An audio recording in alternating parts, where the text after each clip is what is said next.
Okay, so in this video I'm going to share with you 4 of the rarest books I've never heard anyone else talk about. That readers are leaders. Hell, your fucking book changed my life. Honestly, I don't really know why, because I think they're pretty good. No, but seriously, these books are obviously pretty good, that's why they're mass appeal and everyone talks about them, but do you ever want to read a book that other people haven't read and it just changes the complete course of your life? Like, is that really too much to ask for? Because in this video I'm going to share with you 4 books I don't really see people talking about but have had a huge impact on me, and maybe they'll have a huge impact on you. Now with this first book, the first time I read it, I actually thought this should have been an essay or an article instead of a full book. But the second time I read this book, I actually understood why it was a full book and not just an essay. And I think this really comes down to the fact that the first time I read this book, I was maybe 17 or 18, and I didn't have a lot of experiences to relate to it. Now the book obviously doesn't change, but the person reading it does. So the second time that I read Finite and Infinite Games by James Cass, I actually understood it. And the premise of this book is that most of the games we play in life are finite, but ultimately we actually want to be playing infinite games. So a finite game, the objective is to win. The rules are predefined and agreed upon before the game starts. Finite games have a clear beginning and a clear end. The players are known in advance, and the environment is closed because only those who agree to the rules can play the game. And the outcome is always that a winner is declared and the game ends. Now with infinite games, the objective is just to continue playing. The rules are flexible and may change while the game is taking place. Time is infinite because there is no ending. The players are not fixed because people can join and people can leave. And the environment is open because the rules may change to allow more people to join. And finally, the outcome is just for the game to continue as long as possible. And the reason that you want to play more infinite games in life is because they have a higher purpose than just winning.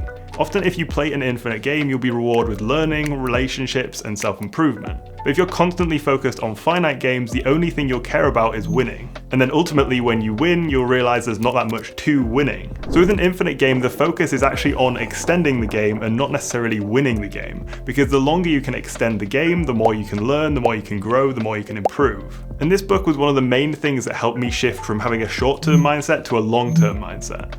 For example, a finite game would be just trying to build a business just because you want to sell it and make a load of money. But an infinite game would be wanting to build a business around the lifestyle that you want to live, so that business would enable you to live the life you want to live.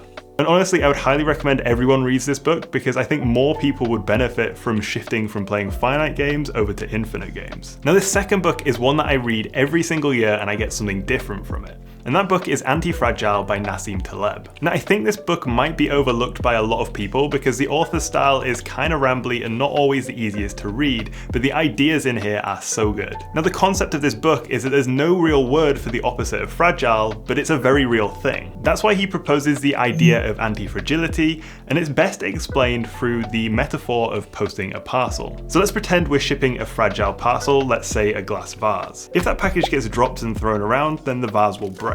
In other words, it's been harmed by the volatility, disorder, and stresses that have been forced on it. Now let's say we're shipping a robust parcel, which you might think is the opposite of fragile. And in this parcel is a metal box. This parcel also gets thrown around, but nothing happens. That metal box stays exactly the same as it was. And finally, let's take an anti-fragile parcel, like a plant that needs to be shaken for its seeds to spread and grow. Well, that parcel would thrive in this situation because the volatility, disorder, and stresses would help it grow. So while fragile systems are weakened by disorder, robust systems are indifferent to it, anti-fragile systems grow stronger. And really the rest of this book explains ways for you to become anti-fragile and to thrive in a volatile world. Again, this is another book that I highly recommend, and as I mentioned, I read this every single year and I always come out with something new. Now this third book is from Steven Pressfield, and while everyone talks about how great The War of Art is, I actually think he has 2 other better books. Now the first one I think is better is Nobody Wants to Read Your Shit. This is a really good book for just writing interesting things and getting people to care about your creative work. But the one I actually want to talk about is Turning Pro. Now the subtitle of this book says tap your inner power and create your life's work. And ultimately this whole book is about going from an amateur to a professional in your creative endeavors. And a lot of this book is really about the mindset that professionals have that amateurs just don't when they're approaching their work. For example, a professional's always going to get their work done no matter the situation, whereas an amateur is going to let other things dictate whether they get their work done. Things like their mood, things like other people around them, they're really just going to make a lot of excuses, whereas professionals are not. And one of my favorite lines from this book is, the sure sign of an amateur is the he has a million plans and they all start tomorrow. And he also shares this concept in the book of a shadow career. Now, a shadow career is a career that someone pursues because they feel it is safer than the thing that they actually want to pursue. This is something I have personally done in the past, and I related to this hard. Now he says, sometimes when we're terrified of embracing our true calling, we'll pursue a shadow career instead. The shadow career is a metaphor for our real career. Its contours feel tantalizingly the same, but a shadow career entails no real risk. If we fail at a shadow career, the consequences are meaningless to us. And this makes me think of this idea that you see a lot, that people are really afraid to step into the arena, as Chamath would say. And if you aren't trying and iterating, you're a fucking loser. Go out and try something. And they're afraid to do that because ultimately when you're in the arena, when you're actually doing things, you're likely gonna fail. So instead, it's much easier not to do something and talk about how you could do that thing if you had more time or you had more opportunities. But ultimately what they're doing is they're avoiding failing because they're scared of failing. And this is something that I personally did for way too long. I'd always put things off. I'd always make excuses as to why I couldn't do something. But at the end of the day, the only thing I was doing was putting off failing because I knew that I was gonna fail at some point. But the thing that's missed with this mindset is that you have to fail to actually succeed. So ultimately you wanna get your failures out of the way as quick as possible and not take this mindset. So if you have a thing that you know you wanna do, but you can't quite get yourself to do that consistently, then I'd highly recommend reading this book and then also reading his other book, Nobody Wants to Read Your Shit. This is like a good companion to this one, but this one's the one I'd recommend reading first. Now finally we have this book. Now this book is not exactly going to be the easiest one to read, and I'd recommend reading a few other books, building some momentum before jumping into this. But this book is called Flow by this person, who I don't know how to pronounce his name.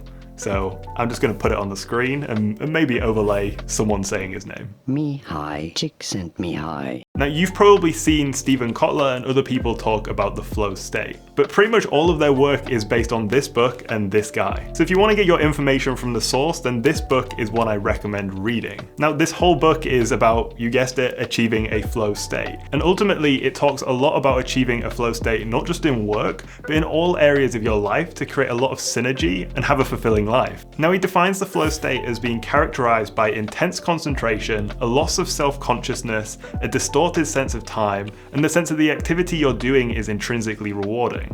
And he talks about how if you cultivate the ability to actually achieve the flow state consistently, you can get a lot more work done in a short period of time, but you can also enjoy yourself a lot more when you're doing that work. I'm sure we've all been in that state of flow where you're doing your work, but it doesn't feel like time is real. You just vibe into music, it doesn't feel like time is passing, you're just really into your work, and everything in life is pretty good. And this book is how to achieve that on a consistent basis. Now my favorite idea from this book is that he says there are two main strategies we can adopt to improve the quality of our lives.